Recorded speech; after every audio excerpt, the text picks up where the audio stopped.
إن الحمد لله نحمده ونستعينه ونستغفره ونعوذ بالله من شرور أنفسنا ومن سيئات أعمالنا من يهده الله فلا مضل له ومن يضلل فلا هادي له وأشهد أن لا إله إلا الله وحده لا شريك له وأشهد أن محمدا عبده ورسوله صلى الله تعالى عليه وعلى آله وصحبه وسلم تسليما كثيرا أما بعد فأعوذ بالله من الشيطان الرجيم إن الذين يتلون كتاب الله وأقاموا الصلاة وأنفقوا مما رزقناهم سرا وعلانية يرجون تجارة لن تبور।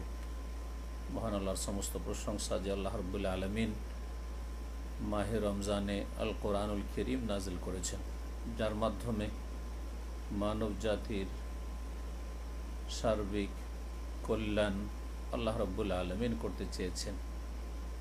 তাদের মধ্য থেকে যারা এই আল কোরআনের প্রতি বিশ্বাস করেছে, আল কোরআনের প্রতি আমল করেছে এবং আল কোরআনের শিক্ষা লাভ করেছে, তারা সফলতা লাভ করেছে। সালাত ও সালাম নাযিল হোক নবী মুহাম্মদ রাসূলুল্লাহ সাল্লাল্লাহু আলাইহি ওয়াসাল্লামের উপর, যিনি রমজান মাসে কোরআনে কারীম জিবরাইল আলাইহিস সালামকে প্রতি বছর শোনাতেন। এই রমজানুল মোবারক হচ্ছে শাহরুল কোরআন, কোরআনের মাস।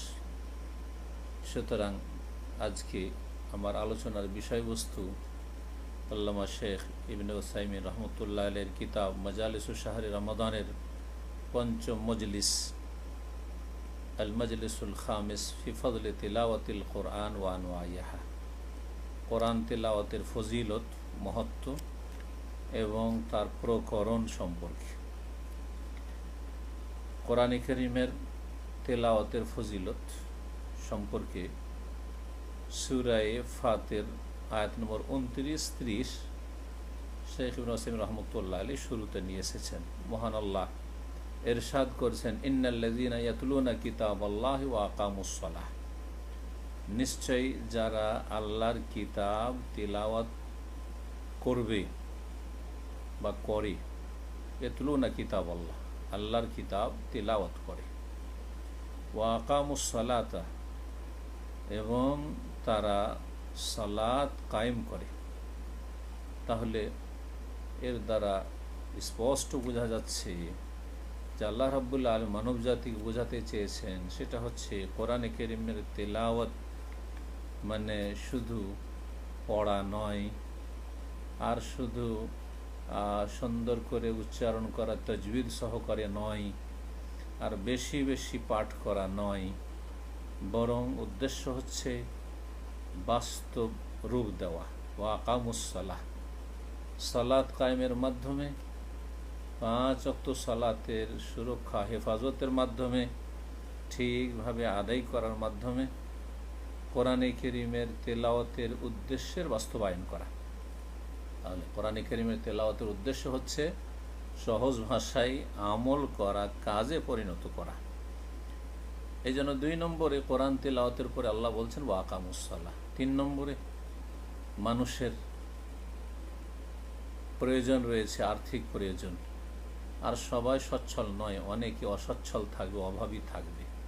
সুতরাং মানব জাতির অভাব দূরকরণের উদ্দেশ্যে, দারিদ্র্য মোচনের উদ্দেশ্যে, ওয়া আনফাকু মিম্মা রাযাকনাহুম, আমি যা তাদেরকে রিজেক দান করেছি, উপজীবিকা হিসাবে দান করেছি, তা থেকে তারা খরচ করে, সিররা ওয়া আলানিয়া, কখনো গোপনে আর কখনো প্রকাশ্যে।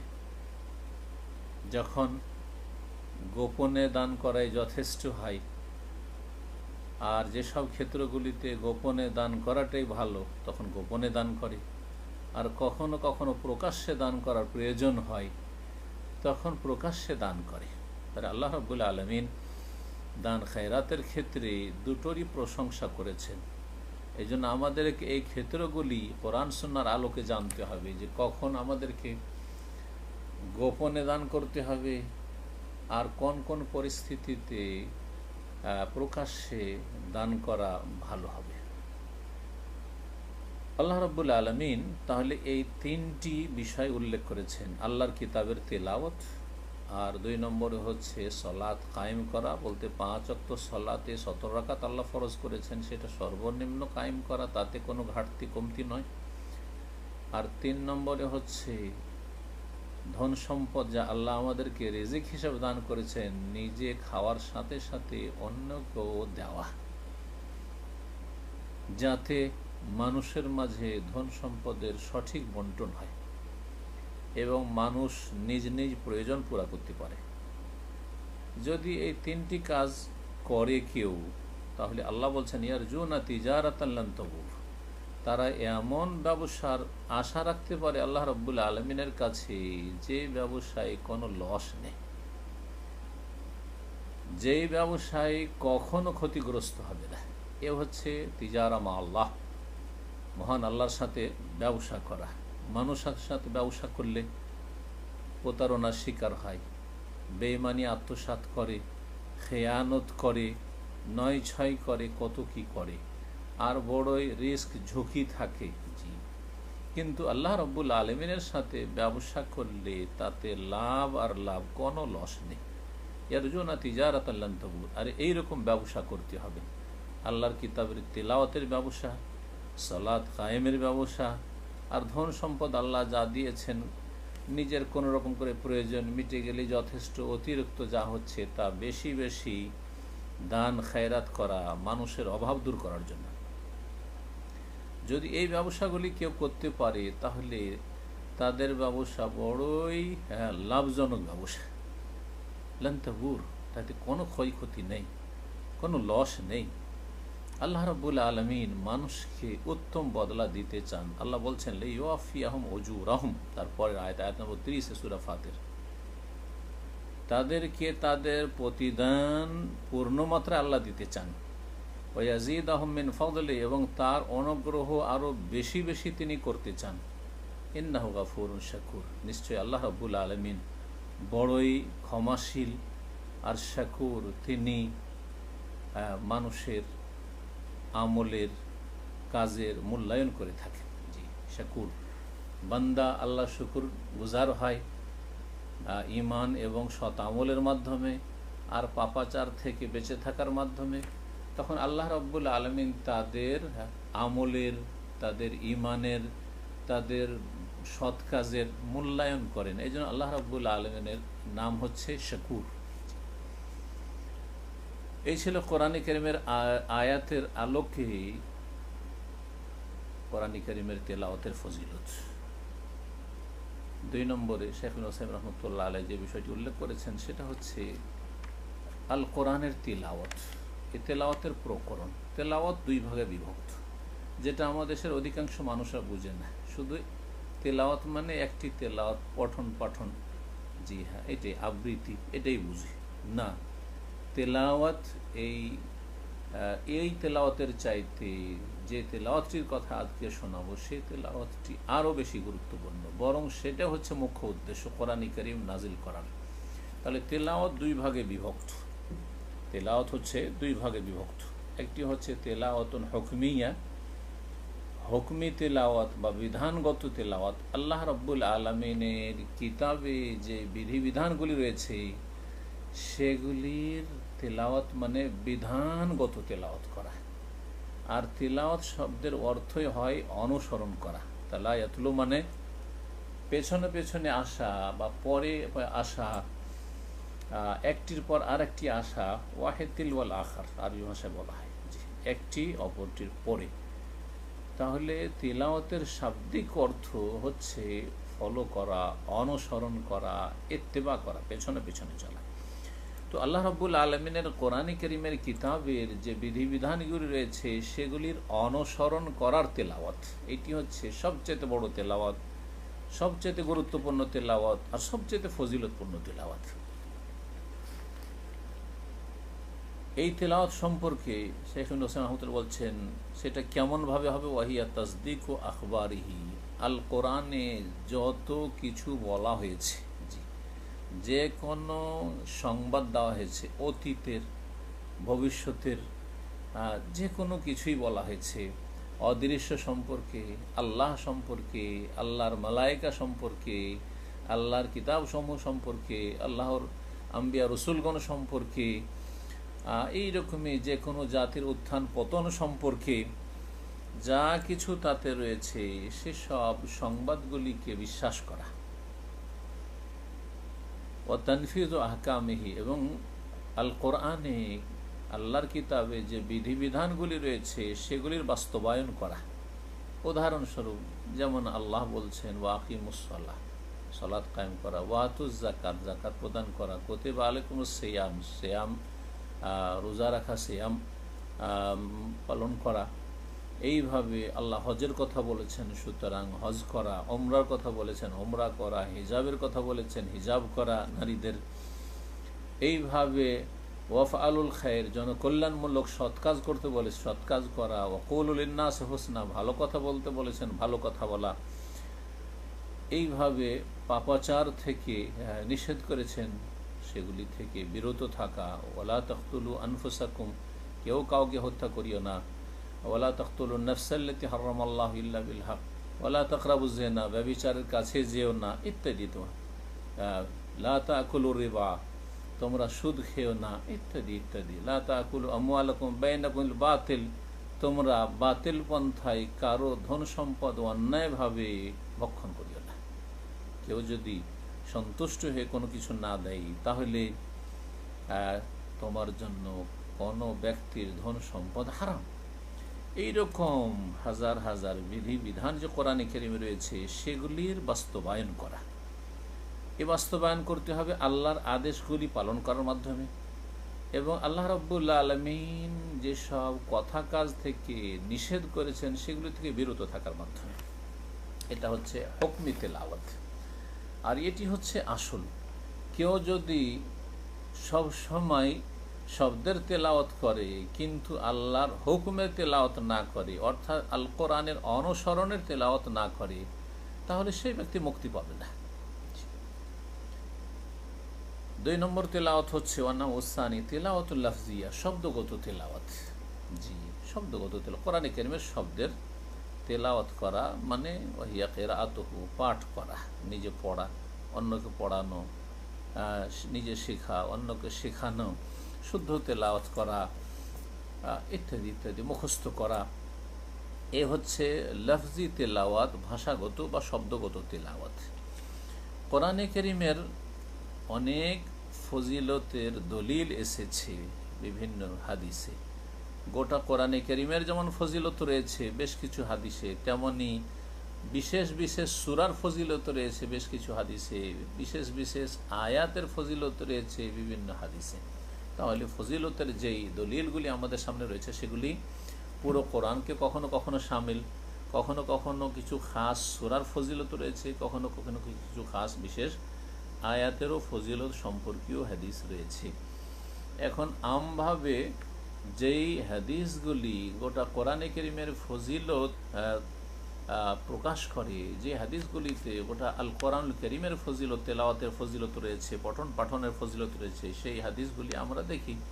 প্রথম হাদিস সহিহ বুখারীতে রয়েছে, ওসমান বিন আফফান আমিরুল মুমিনিন রাদিয়াল্লাহু তাআলা আনহু থেকে বর্ণিত। তিনি বলছেন যে আন্না নবী সাল্লাল্লাহু আলাইহি সাল্লাম কাল, নবী করিম সাল্লাল্লাহু আলাইহি সাল্লাম বলেছেন, খায়রুকুম মান তাআল্লামাল কোরআন ওয়া আল্লামা, তোমাদের মধ্যে সবচাইতে শ্রেষ্ঠ ওই সব লোকেরা যারা কোরআন শেখে, মানে কোরআনের ছাত্র।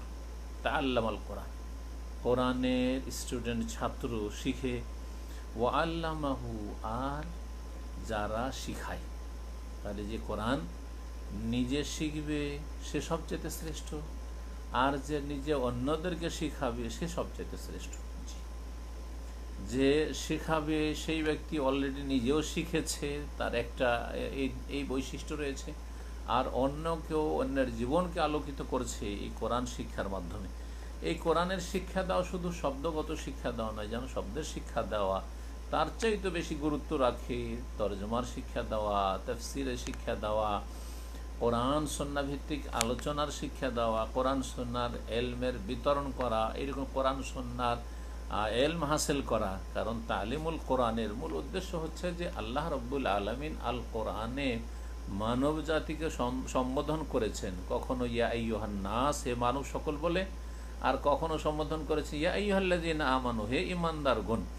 তাহলে আমাদেরকে এই সম্বোধনগুলি কি করতে হবে? শুধু পড়লে হবে না, অর্থ না বুঝে শুধু পড়লে হবে না। যদিও অর্থ না বুঝে পড়লে সব পাবেন, কিন্তু এটি যথেষ্ট না। এটা হচ্ছে প্রাথমিক পর্যায়ে আপনার জন্য। আপনাকে আসল সম্বোধন বুঝতে হবে, যে আপনাকে কি সম্বোধন করছেন রব, আপনার মালিক, আপনার মাবুদ কি বলছেন আপনাকে আমাকে, সেটা শিখতে হবে এবং সেটা শিখাতে হবে। এটা হচ্ছে আসল তাআল্লুমুল কোরআন আর তালিমুল কোরআনের উদ্দেশ্য, কোরআন শিখা এবং কোরআন শেখানো। যারা কোরআন শিখে এবং কোরআন শিখায় সার্বিক দিক থেকে তারা সবচেয়ে উৎকৃষ্ট মানুষ, সবচেয়ে ভালো মানুষ পৃথিবীর মধ্যে। তাহলে সবচেয়ে ভালো মানুষ হচ্ছে যারা কোরআনে করিমের সাথে জড়িত। জি, কোরআনে করিমের যে কোনো দিক শিখায়। জি হ্যাঁ, আর যে যত দিক শিখাতে পারবে সে তত ভালো। জি, তত ভালো। এইরকমই সহিহ বুখারী মুসলিমে হাদিস রয়েছে, মা আয়েশা রাদিয়াল্লাহু তাআলা আনহা থেকে বর্ণিত। তিনি বলছেন যে নবী করিম সাল্লাল্লাহু আলাইহি ওয়াসাল্লাম বলেছেন, আল মাহিরু বিল কোরআন মা সাফারাতিল কিরামিল বারারা। যারা কোরআনে কারীমের পারদর্শী, যে কোরআনে কারীম তেলাওয়াতে এবং কোরআনে কারীমের অর্থ বুঝায়, কোরআনে কারীমের তাফসিরে পারদর্শী। আল মাহিরু বিল কোরআন, বিল কোরআন বেতেলাওয়াতিল কোরআন, বে আলফাজিল কোরআন, বেতরজমাতিল কোরআন, বে মাআনিল কোরআন। কোরআনে কারীমের যে মাহের পারদর্শী হতে পারবে, সে সম্মানিত নেক ফেরেশতা দূতদের সাথে অবস্থান করবে। তাদের জায়গা হবে এমন ফেরেশতাদের সাথে যারা কেরাম, করিমের বহুত সম্মানিত, আল্লাহর কাছে সম্মানিত। এবং যারা বরারা, জি, যারা নেক, জি, যারা সৎ, আল্লাহর কখনো নাফরমানি করে না ফেরেশতা। এবং যারা আল্লাহর পক্ষ থেকে সফির দূত, জি, তাদের সাথে জিবরাইল, মিকাইল, ইসরাফিল, মালাকুল মউত, বড় বড় মালায়েকা মুকাররাবিন, তাদের সাথে তাদের জায়গা হবে। সুবহানাল্লাহ, কত বড় ফজিলত!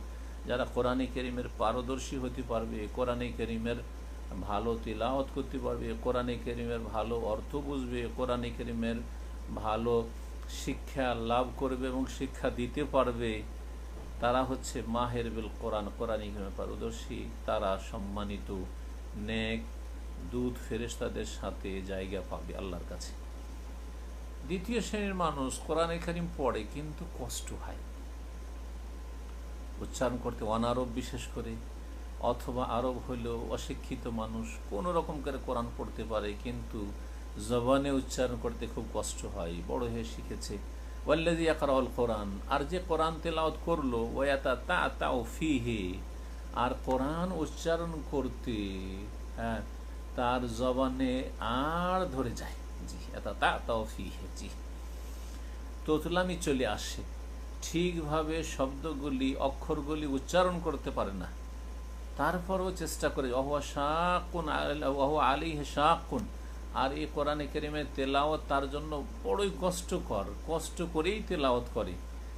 এই যে কষ্ট করে, সেই জন্য লাহু আজরান, কষ্ট করে তেলাওয়াত করে তার জন্য দ্বিগুণ সওয়াব রয়েছে, দ্বিগুণ সওয়াব রয়েছে।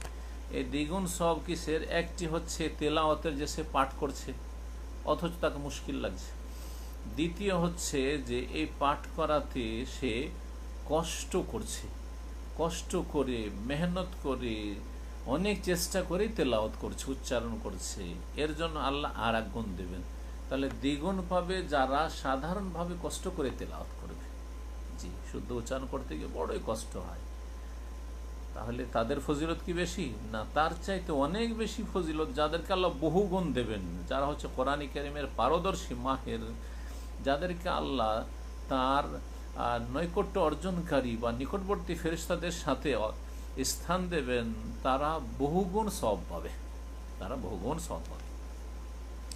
সহিহ বুখারীতে আরও কোরআনে কারীমের ফজিলত সম্পর্কে হাদিস রয়েছে, বা কোরআনে কারীমের যারা তেলাওয়াত করে তাদের ফজিলত রয়েছে। আবু মুসা আশআরী রাদিয়াল্লাহু তাআলা আনহু থেকে বর্ণিত, নবী করিম সাল্লাল্লাহু আলাইহি ওয়াসাল্লাম বলেন, মাসালুল মুমিন আল্লাযী ইয়াকরাউল কোরআন, ওই মুমিনের দৃষ্টান্ত যে কোরআনে কারীমের তেলাওয়াত করে। মুমিন মুসলিম, ঈমানদার, শিরক মুক্ত, জি, কুফরি মুক্ত, মুনাফিক মুক্ত, আর কোরআন তেলাওয়াত করে। জি, তার উদাহরণ হচ্ছে মাসালুল উতরুজ্জা, সান্তারার মতো। উতরুজ্জা সান্তারার কাছাকাছি একটা ফল, যেটা আরব দেশে পাওয়া যায়। মদিনা ইউনিভার্সিটিতে আমাদের প্রফেসর ডিন একবার নিয়ে এসে ক্লাসে, সহিহ বুখারী ক্লাসে দেখিয়েছিলেন। তো আমরা বোঝানোর জন্য কমলা লেবু বা সান্তারা বলতে পারি, কাছাকাছি ওই রকমই, যার ঘ্রাণও রয়েছে আর সেটা সুস্বাদু বটে। মাসালুল উতরুজ্জা সান্তারার মতো হচ্ছে ওই ব্যক্তি যে মমিন আর তার সাথে সাথে কোরআন তেলাওয়াত করে।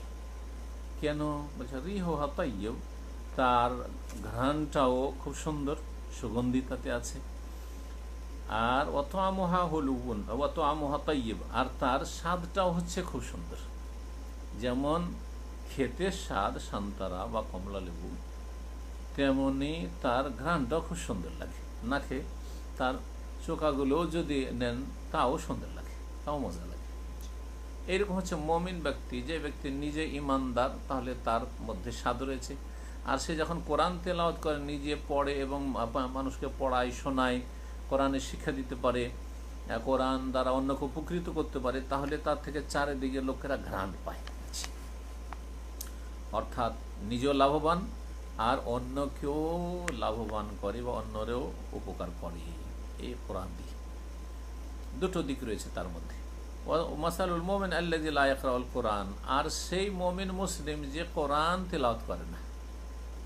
মুমিন মুসলিম ইমানদার মানুষ, ইবাদত বন্দেগী ঠিক করে, ফরজ ওয়াজিব আদায় করে, হারাম কাবিরা থেকে বাঁচে, কিন্তু কোরআন তেলাওয়াত করে না। ওই অনেকে আছে সারা বছর কোনো তেলাওয়াত নেই, রমজান মাসে একটু তেলাওয়াত করলো, না হয় না করলো, অথবা করলোই না, এরকম চলে যাচ্ছে জীবন। অনেকের আছে এমন মুমিন মুসলিম যে কোরআন তেলাওয়াত করে না, কিন্তু সে ইমানদার, 5 ওয়াক্ত নামাজি, জি হ্যাঁ, ভালো কাজ করে, মন্দ কথা কাজ থেকে বেঁচে থাকে, তার ইমান আছে, কিন্তু কোরআন তেলাওয়াত নেই। তার উদাহরণ হচ্ছে কামাসালি তামরা, খেজুরের মতো। খেজুরে না খেয়ে যদি ঢুকিয়েও রাখেন তবুও কোনো ঘ্রাণ পাবেন না, হ্যাঁ, কোনো ঘ্রাণ নেই। অত আমহা হলুন, কিন্তু তার স্বাদটা খুব মিষ্টি, জিবাই দিলেই আপনি মিষ্টি স্বাদ পাবেন, খুব মজা লাগবে। খেজুর খেতে খুব মজা, খেতে খুব উপকারী, কিন্তু কোনো তাতে ঘ্রাণ নেই, সুগন্ধি নেই। আল্লাহ যেন আমাদেরকে কোরআন দ্বারা নিজে উপকৃত হওয়ার তৌফিক দান করেন এবং অন্যদেরকে উপকৃত করার তৌফিক দান করেন। সহিহ মুসলিমে আরও হাদিস রয়েছে, আবু উমামা রাদিয়াল্লাহু তাআলা আনহু থেকে, নবী করিম সাল্লাল্লাহু আলাইহি সাল্লাম কোরআন কারীমের ফজিলত সম্পর্কে বলেছেন, ইকরাউল কোরআন, তোমরা কোরআন কারীম পাঠ করো, কোরআন কারীম তেলাওয়াত করো, কারণ ওতে অনেক লাভ আছে, ইহকাল পরকালে লাভ আছে। পরকালের লাভ সম্পর্কে বলছেন, ফাইন্নাহু ইয়াতি ইয়াউমাল কিয়ামাতি শাফিআন লিআসহাবি, কারণ কোরআনে কারীম কিয়ামতের দিবসে, বিচার দিবসে আসবে, শাফিআন লিআসহাবি, কোরআনওয়ালার জন্য সুপারিশকারী হিসাবে। তাহলে কোরআনওয়ালাকে, যেই ব্যক্তি কোরআনে কারীমের তেলাওয়াত করবে, যেই ব্যক্তি কোরআনে কারীমের শিক্ষা দেবে, যেই ব্যক্তি কোরআনে কারীমের দিকে দাওয়াত দিবে, যেই ব্যক্তি কোরআনে কারীমের প্রতি আমল করবে, কোরআনে কারীমের জীবনে বাস্তবায়ন করবে, কোরআনে কারীমের পরিবার গঠন করবে, কোরআনে কারীম দিয়ে নিজের জীবন গড়বে, কোরআনে কারীম দিয়ে সমাজ গঠন করবে, এই রকম যারা কোয়ালিটির মুসলিম, তাদের জন্য আল কোরআনুল কারীম কিয়ামতের দিনে সুপারিশ করবে। আল্লাহ রাব্বুল আলামিন যেন কোরআনে কারীমের সুপারিশ আমাদের জন্য কবুল করে। আল্লাহ আমাদেরকে এমন গুণের অধিকারী হওয়ার তৌফিক দান করেন, যাতে করে কোরআনে কারীম হাশরের মাঠে আমাদের জন্য সুপারিশ করে। সহিহ মুসলিম আরও হাদিস রয়েছে, উকবা বিন আমির রাদিয়াল্লাহু তাআলা আনহু থেকে বর্ণিত, কোরআনে কারীম ফজিলত সম্পর্কে, কোরআনে কারীমের তেলাওয়াতকারী ফজিলত সম্পর্কে নবী করিম সাল্লাল্লাহু আলাইহি ওয়াসাল্লাম বলেন, আফালা ইয়াগদু আহাদুকুম ইলাল মসজিদে ফায়াতাআল্লামু আও ফায়াকরাউ আয়াতাইন মিন কিতাবিল্লাহি আযজা ওয়া জাল্লা, কোনো মানুষ তোমাদের মধ্যেকার কি মসজিদে যেতে পারে না প্রতিদিন, আর মসজিদে গিয়ে, সকালে হোক আর সন্ধ্যায় হোক, মসজিদে গিয়ে ফায়াতাআল্লাম, সেখানে গিয়ে 2টো আয়াত শিখলো অথবা 2টো আয়াত পাঠ করলো। জি, বাড়িতেও সেটা হতে পারে, কিন্তু মসজিদ নেকির জায়গা। মসজিদে হয়তো নিজে বাড়িতে হয়তো শেখাবার কেউ নাই, কিন্তু মসজিদে গেলে অনেকে হয়তো শেখাতে পারবে, সেখানে শিখতে পারবেন। মসজিদে হালাকা রয়েছে, মসজিদে শিক্ষক রয়েছে কোরআনের, মসজিদে হাফেজ কারি রয়েছে বা আলেম পেয়ে যাচ্ছেন আপনি, মসজিদে ওস্তাদ হয়তো আপনি পেয়ে যাচ্ছেন, অথবা মসজিদে ভালো জায়গায় বসলেন আল্লাহর ঘরে, আর কোরআনের দুটো আয়াত তেলাওয়াত করলেন, হয় শিখলেন অথবা দুটো আয়াত তেলাওয়াত করলেন আল্লাহর কিতাব থেকে। যদি মাত্র দুটো আয়াত কেউ শিখে অথবা তেলাওয়াত করে, এর ফজিলত সম্পর্কে বেশি নয়। সুবহানাল্লাহ, এই দুটো আয়াত তেলাওয়াত করুক অথবা শিখুক, এর ফজিলত দেখুন। বলছেন খায়রুল্লাহ মিন নাকাতাইন, দুটো উটের চাইতে বেশি উত্তম। এক একটি আয়াত এক একটি উটের চাইতে উত্তম। এক একটি উটের মূল্য আজকালকার বাজারে আরব দেশে কমপক্ষে 5,000-7,000 রিয়াল। হ্যাঁ, তার মানে বাংলায় 1,00,000 টাকার বেশি। তাহলে একটি আয়াত কেউ যদি শিখে অথবা একটি আয়াত যদি কেউ পাঠ করে, তাহলে সে 1,00,000 টাকা ইনকামের চাইতে বেশি কাজ করল। আল্লাহু আকবার। কারণ লক্ষ লক্ষ টাকা আপনার কোনো কাজে আসবে না আখিরাতে যদি তা দিয়ে কোনো নেকির কাজ না করে। কিন্তু আপনার এই একটি আয়াতের শিক্ষা, একটি আয়াতের তেলাওয়াত আপনার কবরের জীবনে কাজে আসবে, আপনার হাসরের মাঠে কাজে আসবে, আপনার জান্নাত যাওয়ার সময় কাজে আসবে, জাহান্নাম থেকে আপনাকে মুক্তির ব্যবস্থা করে দেবে, আপনার জন্য সুপারিশই হবে। জি, ওয়া সালাসুন খায়রুন লাহু মিন সালাসিন, আর 3টি আয়াতকেও যদি শিখে অথবা পাঠ করে তাহলে 3 উটের চাইতে উত্তম। 4টি ওয়া আরবাউন খায়রুন লাহু মিন আরবা, আর 4টি আয়াতকেও যদি শিখে অথবা পাঠ করে তাহলে 4 উটের চাইতে উত্তম। ওয়ামিন আদাদিহিন্না মিনাল ইবলি, আর এইরকমই যতটি আয়াত পড়বে, শিখবে অথবা তেলাওয়াত করবে, তো প্রত্যেকটি আয়াত এক একটি উটের চাইতে উত্তম হবে। আল্লাহু আকবার। আল্লাহ রাব্বুল আলামিন যেন আমাদেরকে কোরআন কারীমের সাথে ঘনিষ্ঠ সম্পর্ক, গাঢ় সম্পর্ক কায়েম করার তৌফিক দান করেন। কোরআন কারীম শুধু রমজানের সাথে খাস না, যেমন অনেক মুসলিমেরা রয়েছে গোটা বছর কোরআনে ধুলো বালি ময়লা পড়ে আছে, সেলফে যে রেখেছে রাখাই আছে, ওই রমজান মাসে হয়তো একটু কোরআন ছুঁয়ে দেখে।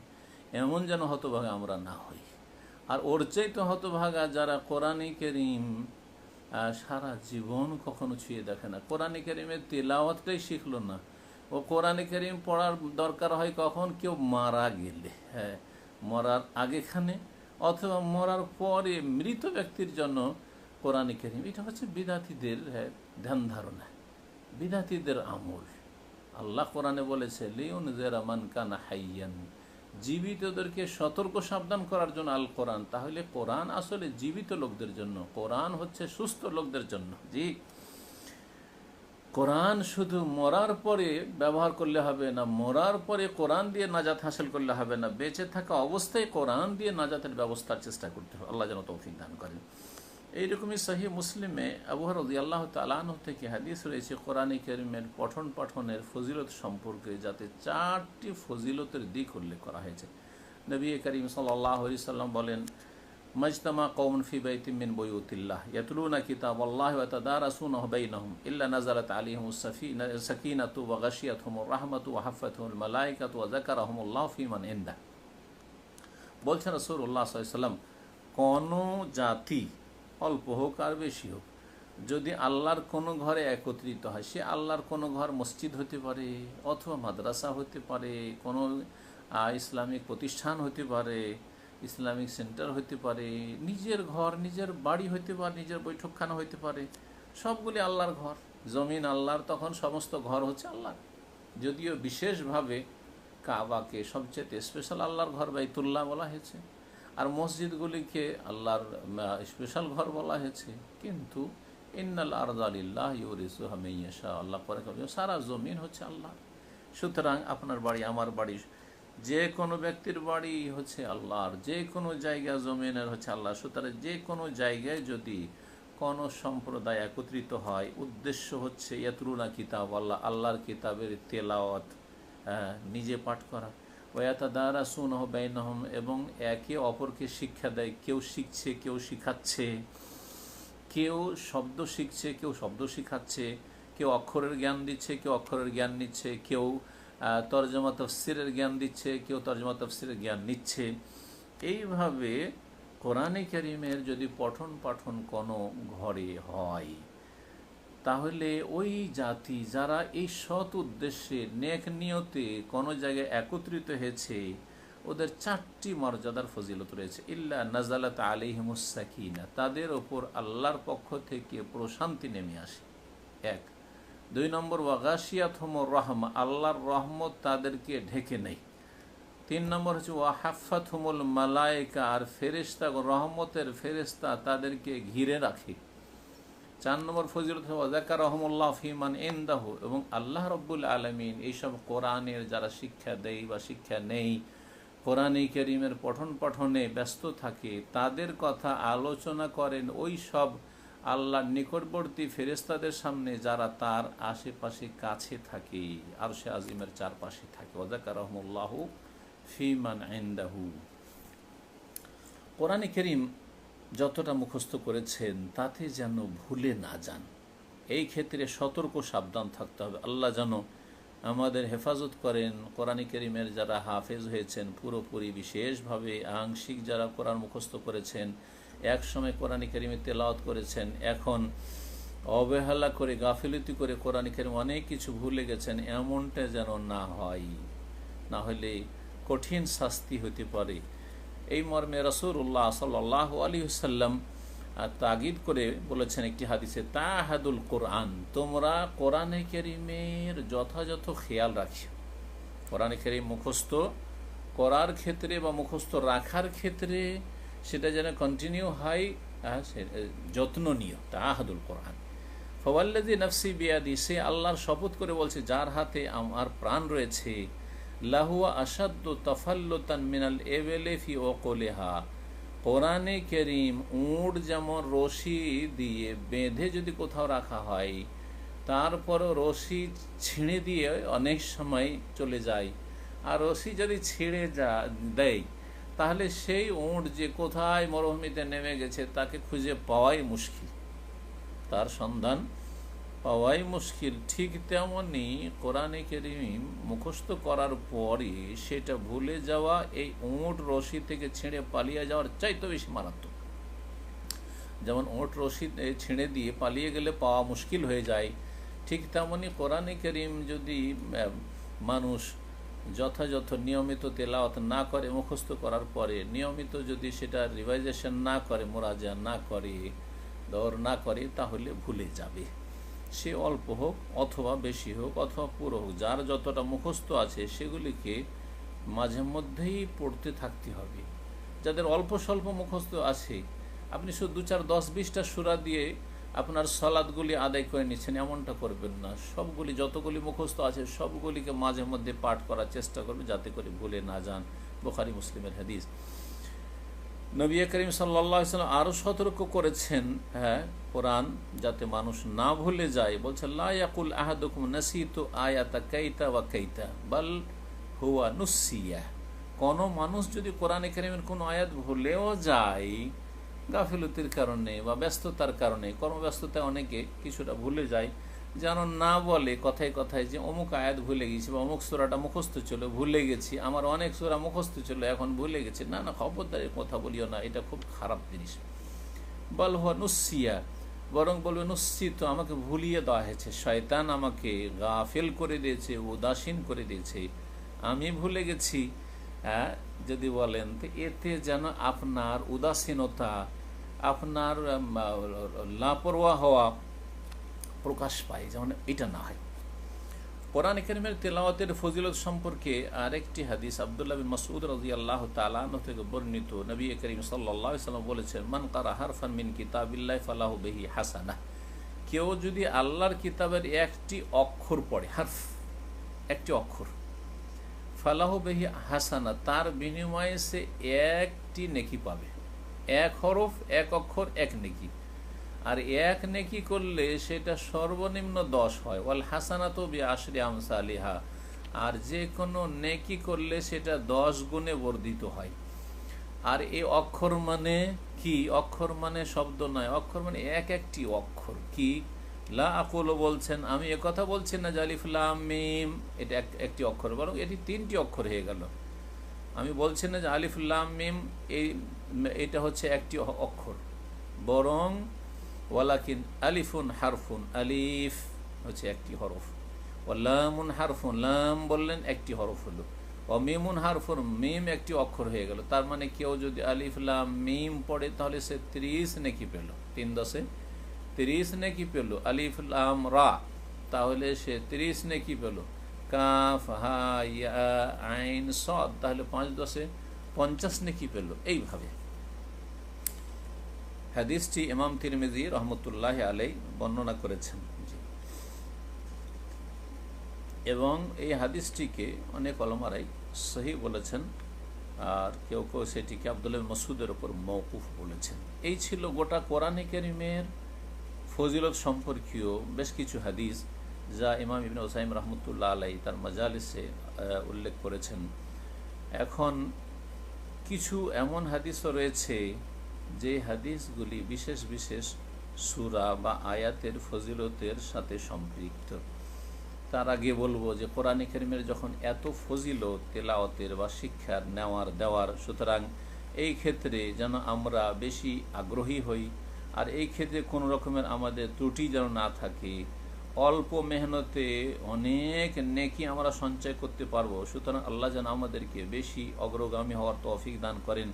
ক্ষতিগ্রস্ত ওই সব ব্যক্তি যারা কোরআনে কারীম শিখলো না, কোরআনে কারীমের তিলাওয়াত করলো না, কোরআনে কারীম মুখস্থ করলো না, কোরআনে কারীমের অর্থ বুঝলো না, আর তার চাইতে বেশি ক্ষতিগ্রস্ত যারা কোরআনে কারীম শেখার পরে আমল করলো না, কোরআনে কারীমের না জ্ঞান অর্জন করলো, না আমল করলো, না কোনো পরোয়া করলো, বেপরোয়া জীবনযাপন করলো, তারা সবচেয়ে বেশি ক্ষতিগ্রস্ত। আল্লাহ যেন আমাদেরকে এই রকমের বক্রতা থেকে, ভ্রষ্টতা থেকে, গুমরাহি থেকে আল্লাহ যেন আমাদের হেফাজত করেন। কোরআনে কারীমের বিভিন্ন সূরার যে ফজিলতগুলি রয়েছে, তার মধ্যে সর্বপ্রথম সূরায়ে ফাতিহার ফজিলত, জি অনেক ফজিলত রয়েছে সূরা ফাতিহার। জি, সূরা ফাতিহা সম্পর্কে বেশ কিছু ফজিলত হাদিস রয়েছে। তার মধ্যে সহিহ বুখারীতে একটি হাদিস রয়েছে, আবু সাঈদ ইবনুল মুআল্লা রাদিয়াল্লাহু তাআলা আনহু থেকে বর্ণিত, নবী করিম সাল্লাল্লাহু আলাইহি সাল্লাম একবার বললেন তাকে, লা উআল্লিমান্নাকা আযমা সূরাতিন ফিল কোরআন, কোরআনে কারীমের সবচাইতে মহান সূরা তোমাকে আমি অবশ্যই অবশ্যই শিখিয়ে দেব তোমাকে। জি, সবচাইতে মহান, এখানে জি সবচাইতে বড় সূরা বলেন, আকবর সূরা না, মহান সূরা বলা হয়েছে। মহান কোয়ালিটির দিক থেকে, জি বাহ্যিক দিক থেকে ছোট্ট সূরা, 7টি আয়াত, কিন্তু তার আজমাত মহত্বের দিক থেকে, কোয়ালিটির দিক থেকে সবচেয়ে মহান আয়াত। জি, হিয়াসাবুল মাসানি, সেটি হচ্ছে 7টি আয়াত বিশিষ্ট সূরা, যেই সূরাটি বারবার করে আবৃত্তি করা হয় প্রত্যেক রাকাতে, আর যেই সূরার নাম হচ্ছে ওয়াল কোরআনুল আজিম, মহান কোরআন, আল্লাযী উতীতুহু, যা আমাকে দেওয়া হয়েছে। রাসূলুল্লাহ সাল্লাল্লাহু আলাইহি সাল্লাম বলেছেন। এই সূরা ফাতিহার যে ফজিলত অনেক বেশি রয়েছে, এই জন্যই সূরা ফাতিহা সালাতের প্রত্যেক রাকাতে তেলাওয়াত করা হচ্ছে রুকুন ফরজ। সুতরাং কেউ যদি সূরা ফাতিহা সালাতে পাঠ না করে তার সালাত হয় না। নবী করিম সাল্লাল্লাহু আলাইহি সাল্লাম বলেছেন, বুখারী মুসলিম হাদিস, লা সালাতা লিমান লাম ইয়াকরা বিফাতিহাতিল কিতাব, যে সূরা ফাতিহা পাঠ করে না তার সালাত হয় না। যে সূরা ফাতিহা পাঠ করে না তার সালাত হয় না। জি, ইমাম সূরা ফাতিহা যদি পাঠ না করে তাহলে সালাত হবে না। একাকী নামাজি যদি সূরা ফাতিহা পাঠ না করে তো সালাত হবে না। মুক্তাদির ক্ষেত্রে যদি ইখতিলাফ রয়েছে, কিন্তু তারপরেও সূরা ফাতিহা মুক্তাদিকেও পড়ে নিতে হবে। যার দুটো অবস্থা, উচ্চ স্বরে কেরাত হচ্ছে নাকি আস্তে কেরাত হচ্ছে, আস্তে কেরাত হলে অবশ্যই অবশ্যই পড়তে হবে। যেই ক্ষেত্রে দলিল অত্যন্ত শক্তিশালী যে আপনি শুনছেন না, তারপর নীরব আপনি মুক্তাদি হয়ে দাঁড়িয়ে আছেন, কেন সালাত হবে না? আর উচ্চ স্বরে যদি তেলাওয়াত হয় আর শুনতে পান, তাহলে সেই ক্ষেত্রে যে ইখতিলাফ রয়েছে সেটা দুই দিকেই দলিল শক্তিশালী রয়েছে, সালাত হবে না না বললেও কমপক্ষে সতর্কতামূলক সেখানেও সূরা ফাতিহা পড়ে নেওয়ার চেষ্টা করতে হবে, যদিও বিষয়টিতে ইখতিলাফ রয়েছে মজবুত। আল্লাহ যেন আমাদেরকে কোরআনে কারীমে জীবন গড়ার তৌফিক দান করেন।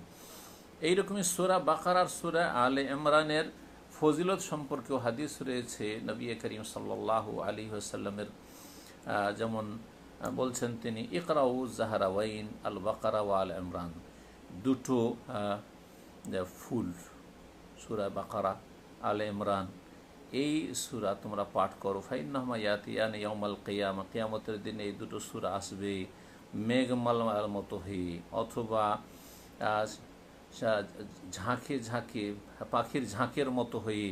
তো হাজ্জানে আন আসহাবিহিমা, যারা এই সূরায়ে বাকারা আর আলে ইমরান তেলাওয়াত করে তাদের পক্ষ থেকে আল্লাহর সামনে বাদানুবাদ করবে, অর্থাৎ সুপারিশ করবে। ইকরাউ সূরাতুল বাকারা, বিশেষ করে তোমরা সূরা বাকারা পড়ো, বাড়িতে পাঠ করো। ফাইন্না আখযাহা বারাকা, সূরা বাকারা তেলাওয়াত করা বা মুখস্থ করা হচ্ছে বরকতের মাধ্যম। ওয়া তারকাহা হাসারা, আর কেউ সূরা বাকারা যদি পরিত্যাগ করে, ছেড়েই দেয় পাঠ করা, তাহলে সেটা আক্ষেপের কারণ হবে।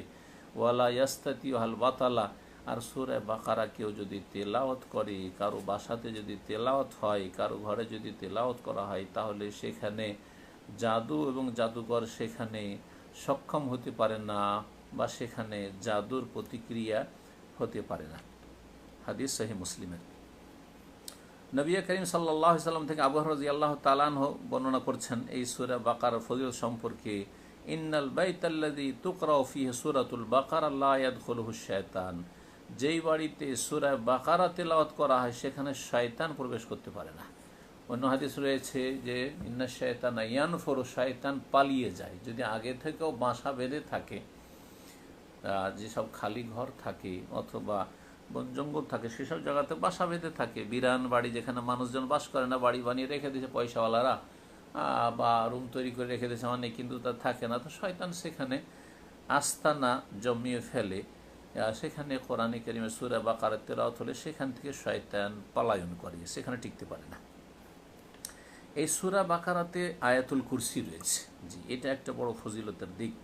জি, যে আয়াতুল কুরসি সম্পর্কে রাসূলুল্লাহ সাল্লাল্লাহু আলাইহি সাল্লামের সহিহ বুখারী লম্বা হাদিস রয়েছে, তার একটা অংশ নবী সাল্লাল্লাহু আলাইহি সাল্লাম বলেছেন যে যেই ব্যক্তি কোনো রাতে সূরায়ে বাকারার শেষ দুটি আয়াত তেলাওয়াত করবে, লাম ইয়াজাল আলাইহি মিনাল্লাহি হাফিজুন, আয়াতুল কুরসি সম্পর্কে, আয়াতুল কুরসি যে পাঠ করবে, সেই আয়াতুল কুরসি ফজিলত সম্পর্কে বলছেন, লাম ইয়াজাল আলাইহি মিনাল্লাহি হাফিজ, তার জন্য আল্লাহর পক্ষ থেকে ফেরেশতা হেফাজতকারী নিযুক্ত থাকবে। ওয়ালা ইয়াকরুবুহু শায়তান, শয়তান তার নিকটবর্তী হতে পারবে না, শয়তান তার নিকটবর্তী হতে পারবে না।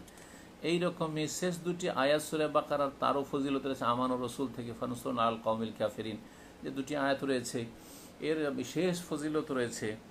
জি, রাসূলুল্লাহ সাল্লাল্লাহু আলাইহি ওয়াসাল্লাম বলেছেন যে মান কারা আয়াতাইন মিন আখির সূরাতিল বাকারাতি ফি লাইলাতিন কাফাতাহু, কেউ যদি সূরা বাকারার দুটো আয়াত কোনো রাতে তেলাওয়াত করে তো তার জন্য যথেষ্ট হবে। হ্যাঁ, শয়তানের অনিষ্ট থেকে আত্মরক্ষার জন্য যথেষ্ট হবে। তার যদি কিয়ামুল লাইল বা রাতের খাস ইবাদত বন্দেগী থাকে, সেটা যদি কখনো আদায় করতে না পারে তো সেই সওয়াবটা হাসিলের ক্ষেত্রে যথেষ্ট হবে। এই দুটোই ব্যাখ্যা করা হয়েছে এই হাদিসের।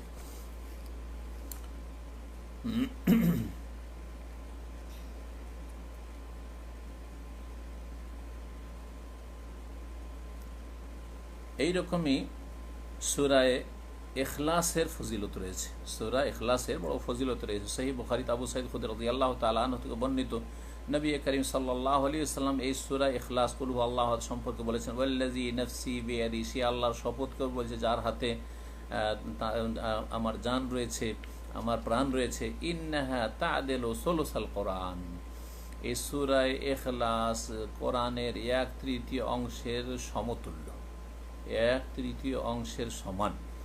1/3 অংশের সমান মানে কি?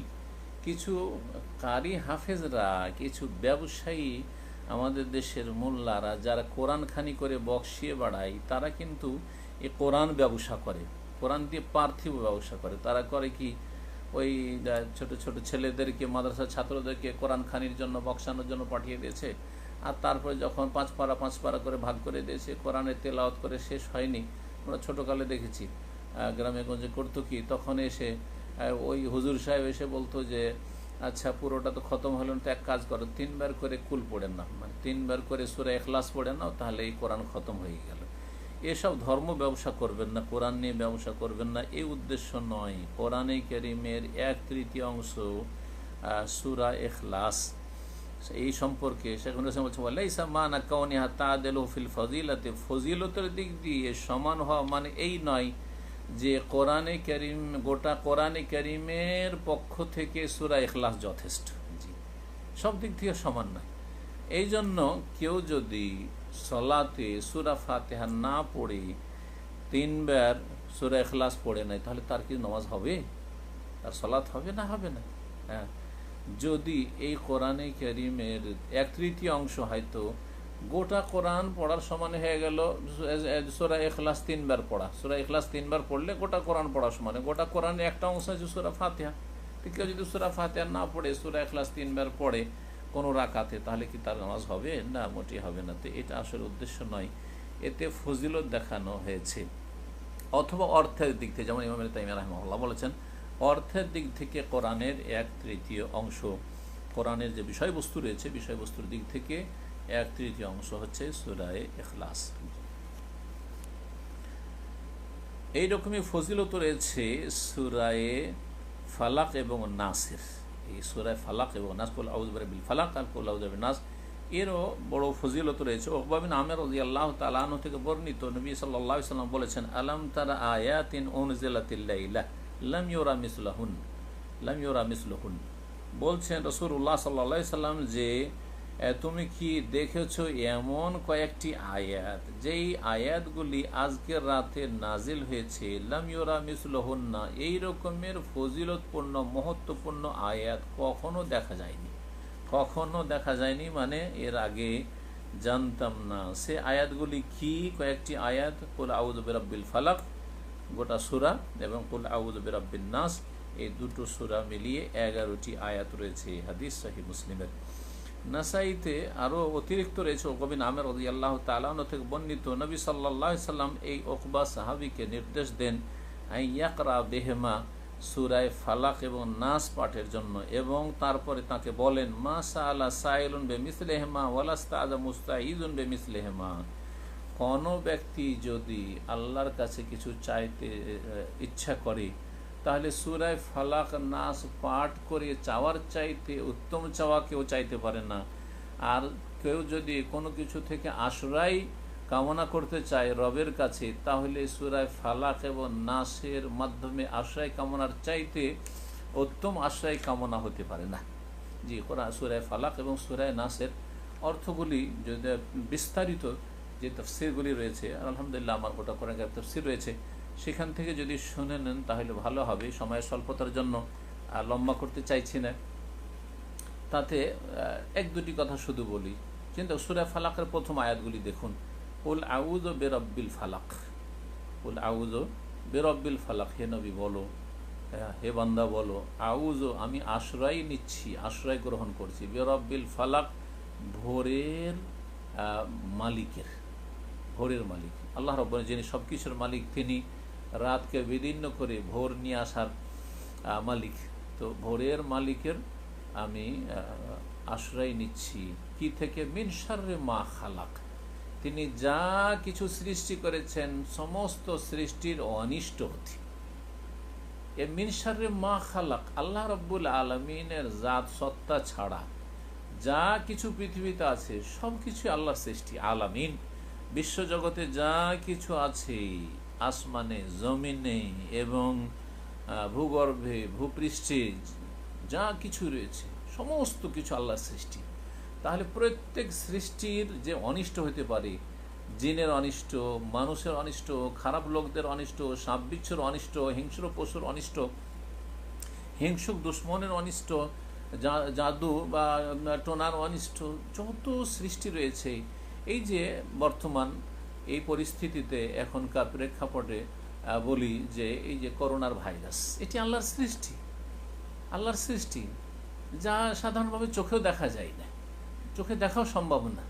আমরা না দেখে বিশ্বাস করে নিয়েছি, আমরা না দেখে বিশ্বাস করছি যে করোনার ভাইরাস ব্যাপক আকার ধারণ করেছে। জি হ্যাঁ, এমনভাবে বিশ্বাস করা হয়েছে যে কেউ যদি বলে যে না এটা ফালতু কথা, করোনা ভাইরাস কিচ্ছু না, তো ওকে পাগল বলবে, সারা বিশ্বের লোকেরা পাগল বলবে। এটাও আল্লাহর একটা সৃষ্টি। তাহলে যখন আপনি বলবো কুল আউযু বিরাব্বিল ফালাক মিন শাররি মা খালাক, আমি আশ্রয় গ্রহণ করছি ভোরের অধিপতির, ভোরের মালিকের, রবের, মিন শাররি মা খালাক, তার সৃষ্টির অনিষ্ট থেকে। আর তার সৃষ্টির অসংখ্য সৃষ্টির একটি সৃষ্টি হচ্ছে এই আপনার করোনার ভাইরাস।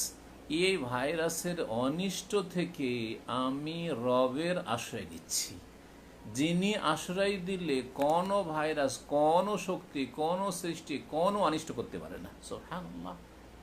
তাহলে আমরা আসলে ঈমানের সাথে, ইয়াকিনের সাথে এবং সঠিক কোরআন সুন্নাহর এলমের সাথে যদি আমরা আল্লাহর কাছে আশ্রয় চাই, তো অবশ্যই আল্লাহ রাব্বুল আলামিন আমাদেরকে আশ্রয় দেবেন, এটা আমাদেরকে দৃঢ় বিশ্বাস রাখতে হবে। এই জন্য রাসূলুল্লাহ সাল্লাল্লাহু আলাইহি ওয়াসাল্লাম বলছেন উকবাকে, ওয়ালাস্তাআদা মুস্তাঈদুন বিমিসলিহিমা, সূরা ফালাক এবং নাস দিয়ে যারা আশ্রয় গ্রহণ করে তাদের মতো অন্য কিছু দিয়ে কোনো আশ্রয় গ্রহণকারী হতে পারে না। কোনো ব্যক্তি অন্য কিছু দিয়ে এই রকমের আশ্রয় পেতে পারে না। মিন শাররি মা খালাক, মিন শাররি গাসিকিন ইযা ওয়াকাব, রাতে বেশি অনিষ্ট থাকে, রাতের অন্ধকারের অনিষ্ট থেকে। অমিন শাররি নাফাসাতি ফিল উকাদ, যারা জাদুটা তাদের অনিষ্ট থেকে। অমিন শাররি হাসিদিন ইযা হাসাদ, হিংসুকের অনিষ্ট থেকে ইত্যাদি। তারপরে সূরা নাসে মিন শাররিল ওয়াসওয়াসিল খান্নাস আল্লাযী ইউওয়াসওয়িসু ফি সুদুরিন নাস মিনাল জিন্নাতি ওয়ান নাস, জিন শয়তান, ইবলিশ শয়তানের যে অসংখ্য চেলা রয়েছে, যাদেরকে আর দেখি না, যারা আশেপাশে আমাদের দুনিয়া আখেরা সব ধ্বংস করার জন্য বদ্ধপরিকর হয়ে আছে, আল্লাহর কাছে ছাড় নিয়েছে, তাদের অনিষ্ট থেকে আশ্রয় নিয়ে নেন। তাহলে সমস্ত রকমের যে অনিষ্ট, সম্ভাব্য যে অনিষ্ট রয়েছে, সেগুলো থেকে আমরা আশ্রয় নিয়ে ফেললাম এই সূরা ফালাক এবং নাসের মাধ্যমে। আল্লাহ রাব্বুল আলামিন যেন এইসব বিষয়গুলি সূক্ষ্মভাবে আমাদের অনুধাবন করার, শিখার, আমল করার, বাস্তবায়নের তৌফিক দান করেন। সম্মানিত ভাতৃমণ্ডলী, সুতরাং বেশি বেশি কোরআন তেলাওয়াত করবেন, এটা আশা রাখি। বিশেষ করে এই মোবারক মাহে রমজান মাস, যেটি হচ্ছে শাহরুল কোরআন, শাহরু রমাদান আল্লাযী উনজিলা ফীহিল কোরআন। সূরা বাকারার আয়াত নম্বর 185 আল্লাহ ইরশাদ করেছে, রমজান এমন একটি মাস যাতে কোরআনে কারীম নাজিল হয়েছে। কোরআনে কারীম এই মাসে নাজিল হয়েছে, এই জন্য রাসূলুল্লাহ সাল্লাল্লাহু আলাইহি সাল্লামের কাছে জিবরাইল আলাইহিস সালাম আসতেন, প্রতি বছর আসতেন রমজান মাসে। এবং নবী সাল্লাল্লাহু আলাইহি সাল্লাম এই রমজানের রাতগুলিতে কোরআনে কারীম, কানা জিবরিল ইউআরিজুন নবী আল কোরআন ফি রমাদান কুল্লা সানাতিন মাররা, প্রতি বছর রমজান মাসে এক খতম শোনাতেন জিবরাইল আলাইহিস সালামকে নবী করিম সাল্লাল্লাহু আলাইহি সাল্লাম। ফালাম্মা কানাল আমুল লাযী তুফিয়া ফি, শেষ বছর যেটি 10ম হিজরি ছিল, মদিনার শেষ জীবনের শেষ বছরটি, যে ওই বছরের রমজানে আরাজাহুল কোরআন মাররাতাইন তাকিদান ওয়া তাসবিতান, রাসূলুল্লাহ সাল্লাল্লাহু আলাইহি ওয়াসাল্লাম জিবরাইল আলাইহিস সালামকে 2 বার করে কোরআন খতম করে শুনিয়েছেন, যাতে করে সেটা পাকাপোক্তা হয়ে যায়, সেটা দিমাগে, অন্তরে মজবুত হয়ে বসে যায়। আল্লাহ রাব্বুল আলামিন যেন আমাদেরকে কোরআনে কারীমের সার্বিক দিক থেকে হেফাজতের, সুরক্ষার তৌফিক দান করেন, কোরআনের হক আদায় করার তৌফিক দান করেন। এখন আরেকটি বিষয় বলে শেষ করব, সেটা হচ্ছে সালাফে সালেহিন কোরআনে কারীমের তেলাওয়াতের কত গুরুত্ব দিতেন, আর বিশেষভাবে রমজান মাসে। এই মর্মে সালাফদের অনেক আইম্মায়ে কেরামদের আমল এবং উক্তি রয়েছে। 2-1টি উক্তি এবং আমল তাদের আমরা এখানে আলোচনা করি। ইমাম জোহরি রহমতুল্লাহ আলাইহি, প্রখ্যাত তাবেঈ মুহাদ্দিস, তার আমল ছিল ইজা দাখালা রমাদান, যখন রমজান মাস আসতো, অথচ তিনি হাদিসের বড় মুহাদ্দিস এবং তার হাজার হাজার ছাত্র তার কাছ থেকে হাদিস শিক্ষা লাভ করত, যখন রমজান মাস আসতো তখন বলতেন, ইন্নামা হুয়া তিলাওয়াতুল কোরআন ওয়া ইতামুত তাআম, এই রমজান মাস হচ্ছে কোরআন তিলাওয়াতের মাস এবং মানুষকে খাদ্য দানের মাস। জি, অভাবীদেরকে খাদ্য দাও, আর রোজাদারকে ইফতার করাও, এবং কোরআনের বেশি বেশি তিলাওয়াত করো। জি, ইমাম মালিক রাহিমাহুল্লাহ কি করতেন, যখন রমজান মাস আসতো, তারা কিরাআত আল হাদিস, তখন হাদিস নিজে পড়া এবং ছাত্রদেরকে পড়ানো বাদ দিতেন। বলছে এই রমজান মাসে আর হাদিস পড়া পড়ি না, হাদিসের ছুটি, হাদিসের মজলিসের ছুটি, ফিকহের মজলিসের ছুটি, ফিকহার ছুটি, হাদিসের ছুটি। ওয়াকবালা আলা কিরাআতিল কোরআন মিনাল মুসহাফ, মুসহাফ ধরে তিনি কোরআনে কারীম তিলাওয়াতে একেবারে মগ্ন হয়ে যেতেন। তো এই ছিল সালাফদের আমল। এইরকমই প্রখ্যাত তাবেঈ কাতাদা রাহমাতুল্লাহ আলাইহি, তিনি ইখতিমুল কোরআন ফি কুল্লি সাবিল লায়ালিন দাইমান, জি, সব সময় 7 দিনে এক খতম দিতেন। অফি রমাদান ফি কুল্লি সালাস, রমজান মাস আসলে 3 দিনে এক খতম দিতেন, অর্থাৎ প্রতিদিন 10 পারা করে তিনি তেলাওয়াত করতেন। আর রমজান মাসের যে শেষ দশক 21 থেকে শুরু করে 29-30 পর্যন্ত, এতে ফিকুল্লি লাইলা, প্রত্যেক রাতে এক খতম দিতেন। জি সুবহানাল্লাহ। তাহলে এই রমজান মাসের যে শেষ 10টি রাত, তার এক একটি রাতে এক এক খতম দিতেন, সেটা অসম্ভব কিছু না। এক রাতে এক খতম দেওয়া যদি আমরা হিসাব করে দেখি তো অসম্ভব কিছু নয়। যদি ধরে নিই 15 মিনিট করে, তাহলে আমরা যাদের মাতৃভাষা বা মাতৃভাষার মতো কোরআনে কারীম সুন্দর তেলাওয়াত 15 মিনিটে এক পারা করতে পারবে, তাহলে এইভাবে 1 ঘন্টায় 4 পারা হতে পারে। 1 ঘন্টায় 4 পারা হতে পারে, তাহলে 4 7 28, 7.5 ঘন্টা, 7.5 ঘন্টার মধ্যে কোরআনে কারীমের খতম হতে পারে। এশার সালাতের সাথে সাথে যদি শুরু করে দেওয়া হয়। আর সালাফগণ কিন্তু কোরআনে কারীমের খতমটা তারাবিতে করতেন, কিয়ামুল লাইলে করতেন। এই জন্য কিয়ামুল লাইল বা কিয়ামে রমজানকে কিয়ামে রমজান বা দীর্ঘ সময় দাঁড়িয়ে কোরআন তেলাওয়াত হইত, সেই জন্য এর নাম কিয়াম হয়েছে। ইমাম ইব্রাহিম নাখি রহমতুল্লাহ আলাই তিনি কোরআনে কারীম খতম করতেন রমজান মাসের প্রত্যেক 3 দিনে। 3 দিনে এক খতম বা 3 রাতে এক খতম দিতেন। অফিল আশিল আওয়াখির ফি কুল্লি লাইলাতিন, আর শেষ দশকে তিনি 2 রাতে খতম দিতেন। তিনি 2 রাতে, মানে এক রাতে 15 পারা করে তিনি পাঠ করতেন। ইমাম আসওয়াদ রহমতুল্লাহ আলাই, এই ইব্রাহিম নাখির সহপাঠী, তিনি ও কোরআন তেলাওয়াত করতেন। বলছেন ইয়াকরাউল কোরআন কুল্লাহু ফি লাইলাতাইন, 2 রাতে গোটা কোরআন শেষ করতেন। ফি জামিইশ শাহরি, গোটা মাসে, রমজান মাস গোটা মাসে প্রত্যেক 2 রাতে এক খতম, অর্থাৎ 15 খতম দিতেন তিনি গোটা রমজানে। আল্লাহু আকবার। আল্লাহ রাব্বুল আলামিন যেন কোরআনে কারীমের তেলাওয়াতের ক্ষেত্রে, কোরআনে কারীমের হক আদায় করার ক্ষেত্রে সর্বপ্রথম রাসূলুল্লাহ সাল্লাল্লাহু আলাইহি সাল্লামের অনুসরণে তৌফিক দান করেন, খোলাফায়ে রাশিদিনের অনুসরণে তৌফিক দান করেন, সাহাবায়ে কেরাম রিজওয়ানুল্লাহি তাআলা আলাইহিম আজমাইনদের অনুসরণে তৌফিক দান করেন, তাবেঈন, তাবা তাবেঈনদের অনুসরণে তৌফিক দান করেন, সালাফে সালেহিন অনুসরণে তৌফিক দান করেন। আল্লাহ রাব্বুল আলামিন যেন আমাদের জীবনের সার্বিক কল্যাণ যেন আমাদের নাজিল করেন, এবং আল্লাহ রাব্বুল আলামিন আমাদের উপর থেকে বালা মুসিবত যেন উঠিয়ে নেন। আল্লাহ রাব্বুল আলামিনের কাছে দোয়া করি, আল্লাহ তুমি এই বালা মুসিবতকে দূর করে দাও, আমাদের জন্য মসজিদকে তুমি খুলে দাও, আমাদেরকে জামাত সহকারে সালাত ফরজ এবং তারাবি আদায় করার সুযোগ করে দাও।